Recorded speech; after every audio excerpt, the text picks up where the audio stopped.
సలేశ్వరం జాతర ఏప్రిల్లో శ్రీరామనవమి తర్వాత పౌర్ణమి రోజున మొదలవుతుంది కాబట్టి భక్తులందరూ జాతరని చూడడానికి సిద్ధంగా ఉండండి. శ్రీశైలం అన్నిసార్లు వెళ్లారు, కానీ మన పక్కన ఉన్న సలేశ్వరం ఎప్పుడైనా వెళ్లారా?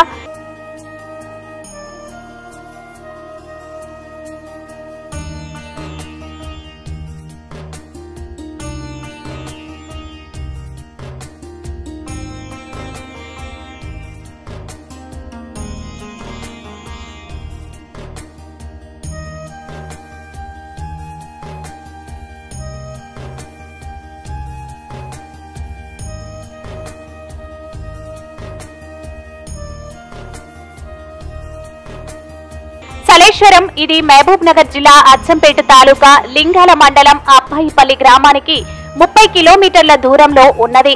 ఇక్కడ జలపాతానికి భక్తులు ముక్తులవుతారు. ఈ మార్గం గుండనే ఛత్రపతి శివాజీ కాలినడకన సలేశ్వరం చేరుకుని ఘోర తపస్సు చేస్తే శివుడు ప్రత్యక్షమైతాడు. అందుకే ఈ మార్గం గుండా భక్తులు అధిక సంఖ్యలో వెళ్తారు.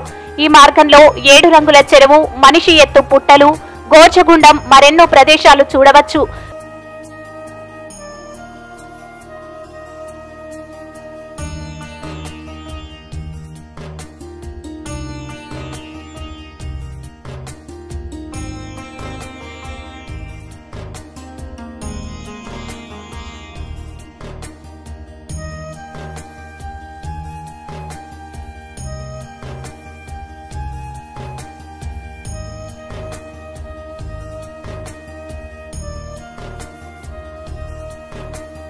తొలి పౌర్ణమి రోజు నుండి 5 రోజులు ఈ జాతర సాగుతుంది.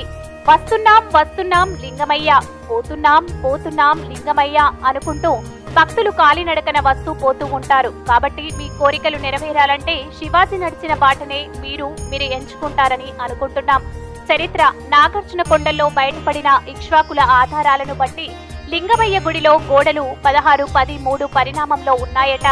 ఇక్ష్వాకుల నిర్మాణాలకు అదనంగా విష్ణు కుందినిలు, క్రీస్తు శకం 360-370 కాలపు నిర్మాణాలు కూడా ఉన్న వీరి ఇటుకల పరిమాణం 10x10x3గా ఉన్నాయి.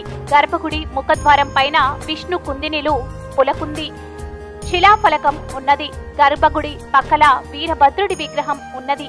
ఈ ఆధారాలను బట్టి వీరు సలేశ్వరం, మల్లెల తీర్థం, ఉమామహేశ్వరం, లొద్ది, పౌరపురం ప్రాంతాలలో వీరి పరిపాలన సాగినట్టు చరిత్రకారుల అభిప్రాయం.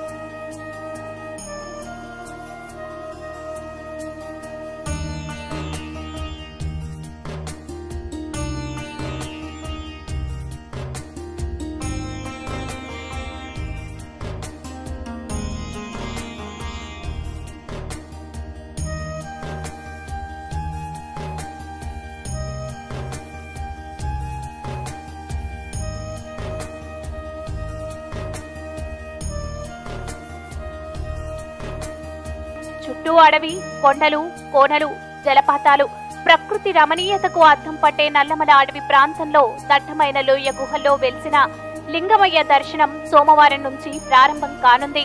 ప్రకృతి రమణీయతకు అద్దం పట్టే నల్లమల అడవి ప్రాంతంలో దట్టమైన లోయ గుహలో వెలిసిన లింగమయ్య దర్శనం సోమవారం నుంచి ప్రారంభం కానుంది.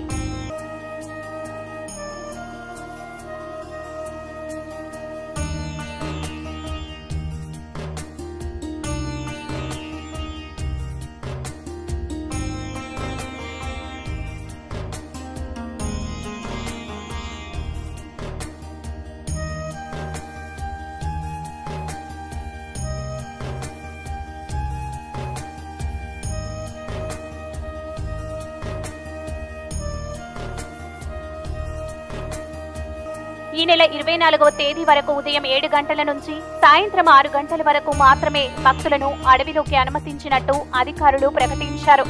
ఈ జాతర తెలంగాణ అమర్నాథ్ యాత్రగా ప్రత్యేక గుర్తింపు పొందిందని, ఏటా 3 రోజులు మాత్రమే ఇక్కడ జాతర జరుగుతుందని తెలిపారు. భక్తులు కిలోమీటర్ల మేర కాలినడకన కొండలు, గుట్టలు దాటుకుంటూ సలేశ్వరం గుడి వద్దకు సాహస యాత్ర చేయాల్సి ఉంటుంది.